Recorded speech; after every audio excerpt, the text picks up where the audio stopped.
చూస్తున్నారా అటు పోయి పోతున్నా అవి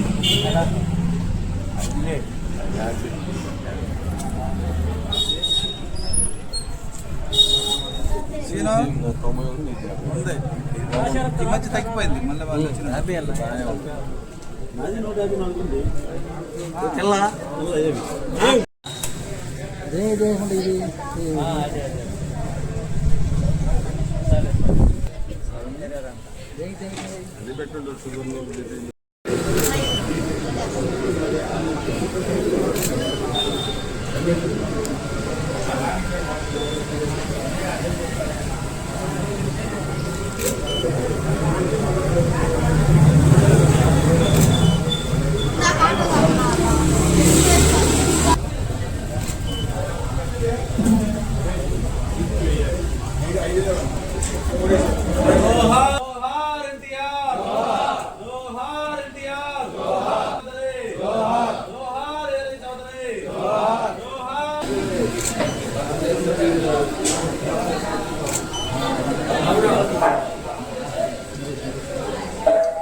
ఈరోజు నందమూరి తారక విశ్వవిఖ్యాత నట సౌరభమ్మ మాజీ ముఖ్యమంత్రి ఎన్టీఆర్ గారి 102వ జయంతి సందర్భంగా పువ్వులూరు గ్రామంలో ఉపవాస్ హాస్పిటల్ మార్చే ఫ్రీ మెడికల్ క్యాంప్ పెట్టడం ఎంతో సంతోషకరమైన విషయం. అదేవిధంగా మా ఉప్పువారి వీర చౌదరి గారి మఠానికి గౌరవమాసం వేసి ఆయన కరోనావాలకు ఇచ్చిన పువ్వులూరు నాయకులకు కార్యకర్తలకు కూడా ప్రత్యేక నమస్కారం తెలుపుతున్నాను. అలాగే ఎన్టీ రామారావు గారు మన సినీ ప్రస్థానంలో ఎంతో పేరు ప్రఖ్యాతులు నుంచి కలర్ఫుల్ లైఫ్లో నుంచి ఆంధ్ర రాష్ట్రానికి ఒక మంచి దిశ చేయాలనే ఉద్దేశంతో బడుగు బలహీన వర్గాలకు ఆశాజ్యోతికి నిలబడి మరి ఆ రోజుల్లో రాజకీయాల్లోకి వచ్చి కూడు గుడ్డ అనే నినాదంతో పేద ప్రజలను ఆదుకున్నటువంటి మహోన్నత వ్యక్తి ఎన్టీఆర్ గారు.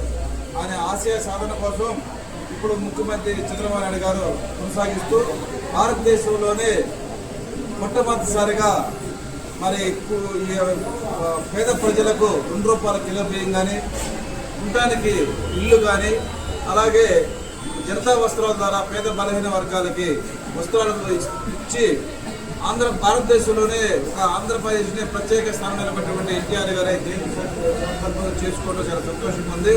ఇక్కడ చేరిన అందరూ కూడా నమస్కారం తెలుపుకుంటూ ఆయనకు ఆశయ సాధనలో మనందరం పాల్పంచుకొని తెలుగుదేశం పార్టీకి చంద్రబాబు నాయుడు అండగా ఉంటూ అలాగే మన విజయ్ కుమార్ గారి ఆయన కోసం మన యొక్క ప్రతి పనిలో కూడా ఆయన గుర్తుపెట్టుకొని మనకు కావాల్సిన అడిగి ఎక్కడ కలహాలు లేకుండా ఐకమత్యంతో తెలుగుదేశం పార్టీని ముందుకు తీసుకెళ్లాలని కోరుకుంటున్నాను.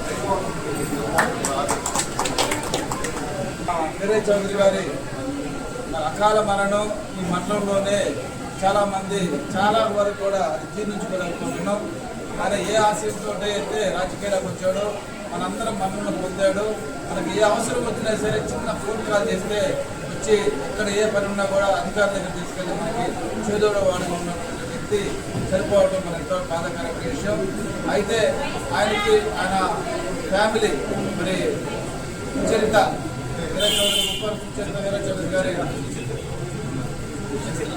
చిత్ర ఆయన రాజకీయాల్లో రంగప్రవేశం చేసింది. ఆమె ఆయన ఆశయాన్ని తీసుకెళ్ళక ఆమె రాజకీయాలు రావడం జరిగింది. అందరూ కూడా ఆశయ సాధనలో పాల్పంచుకొని ఆమె చేదోడు వాదోడు ఉండాలని ఆమె మరియు విజయ్ కుమార్ సారథ్యంలో మన మండలం అభివృద్ధి చేసుకోవాలని తెలియజేస్తున్నాం.